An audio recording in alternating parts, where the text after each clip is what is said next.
First of all, what impact will Vontaze Burfict coming back, have on them, and what do you have to expect from him? He's going to have a huge impact. He's their best defender, or one of their best defenders. He's an outstanding linebacker. He plays in all their packages. And as an offense, you have to account for him, not only in the run game, but in the passing game and as a blitz pickup game. You have to know where he's at all times. You talk to your guys about being aware of, any extracurriculars that he might bring to the table. He's put a lot of guys out. Right. Coach Jackson addressed that on Wednesday in the Wednesday team meeting about some of the things that he likes to take part in, and just warned the guys about being smart, playing smart, and making great decisions out on the football team. We don't want to get in a situation where we're responding second and being the one that gets caught, and all of a sudden you're playing behind the chains again and defeating yourself. So we have to be smart and be aware if he likes to participate in those kind of things and make good decisions. Kirby, does Duke look like he's running even harder this year? He's on a mission. He's on a mission to prove to everyone that he's a very talented football player that can make plays in all situations. And he's been really engaged and focused, not only every week, but especially this week. He's really, playing and practicing at a high level right now. Why do you think he's on that mission? I think he's such a great competitor, and he sees a situation where we need him to step up and make even more plays. And I think he's so in tune to what we're doing that he sees that as an ultimate challenge, that they're really relying on me and they need me to make things happen. So I think that's been the big reason. How impressive is what he's doing, considering you guys, it seems like you put more on his plate this year. We saw in the opener he was really a receiver. Right. How impressive is that for him to be able to handle all that mentally? That's very impressive because he's a man who's wearing many hats right now for this offense, and he likes having the pressure put on him. He's a guy with not a lot of experience, but he's got more than most of the other young guys.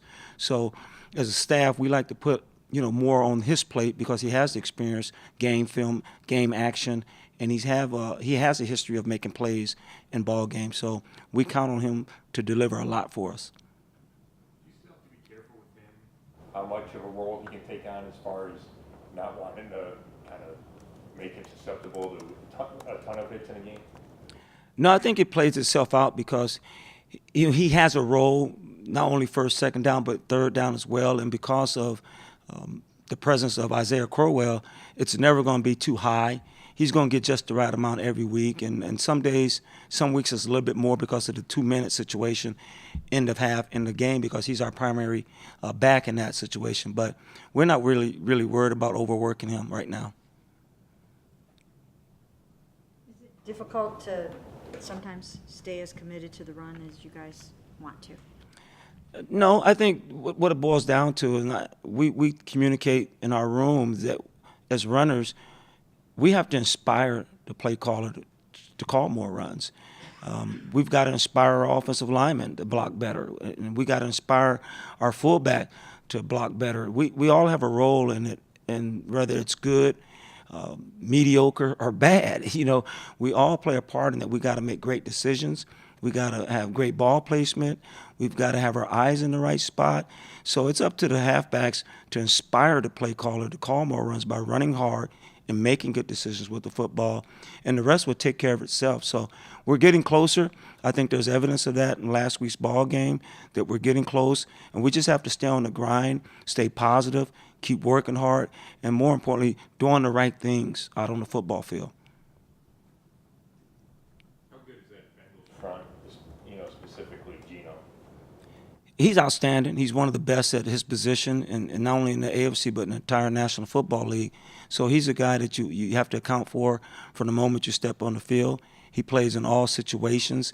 He's an impact player, and he's a one-man wrecking crew. He can disrupt your run game by himself. So he's a guy that you got a game plan week in and week out, and this week's no different. We've got a plan in place to try to neutralize him, and we'll see how it turns out on Sunday. How's Kevin Zeitler been for you guys? He's been solid. He's worked hard, like the rest of the offensive linemen. He's got tremendous amount of pride.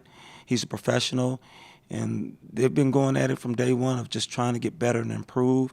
And I'm looking forward to seeing him face his old team. You know, he knows a lot about those guys, so we're excited to see him Sunday.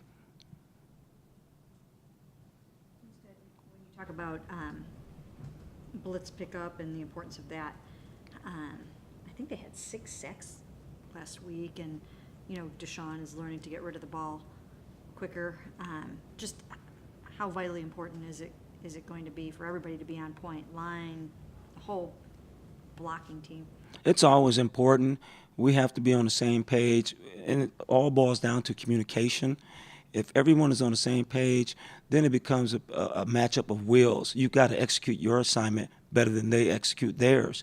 And you're going to lose some because it's the National Football League, and there's a lot of good players going one-on-one.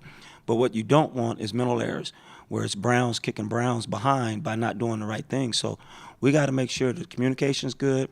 We got to make sure our eyes are in the right spot.